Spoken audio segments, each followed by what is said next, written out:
প্রিয় দর্শক, আপনারা জানেন যে আমাদের মাইগঞ্জ থেকে দমদমা হয়ে যে রোডটা, সেই রোডটা দিয়ে কিন্তু ঈদের আগে এবং পরে অসংখ্য ঢাকাবাহী গাড়িগুলি এই রাস্তা দিয়ে যায়।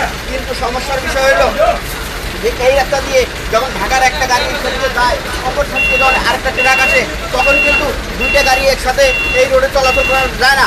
যার কারণে কিন্তু আজকে আমরা যদি দেখি যে এটা আমরা বর্তমান আছি বিমলা পাগার মাথা মোড়, সেই পাগার মাথা মোড়ে তীব্র যানজট সৃষ্টি তৈরি হয়ে গেছে। কারণ এখানে রাস্তাটা সরু হওয়ার কারণে একটা গাড়ি আরেকটা গাড়িকে ওভারটেক করতে পারতেছে না।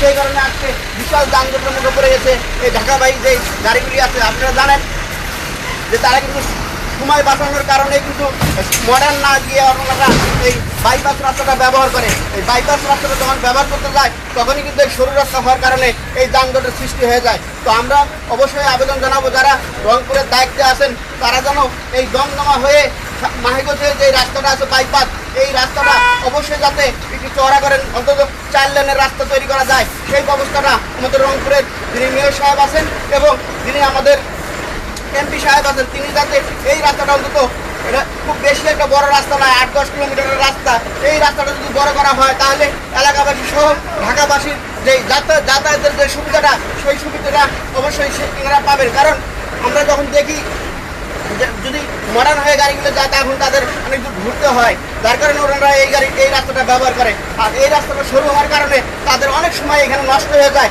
তারা ঢাকা যেতে তাদের দেরি হয়ে যায়।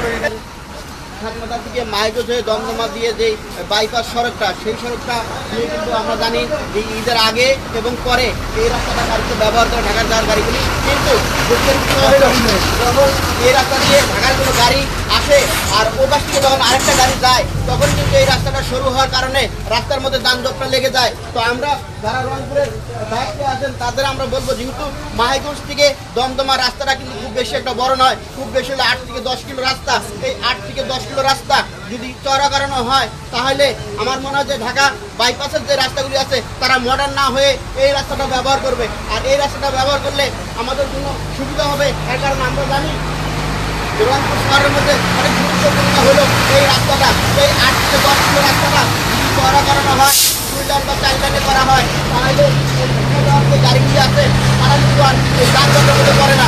সেই জন্য আমরা বলবো যারা দায়িত্ব আছে রংপুরে, তারা অন্তত এই 8 থেকে 10 কিলোমিটার রাস্তা, এই রাস্তাটা চওড়া করে দেবেন বলে আশা করি। এই আশা করতে পারে।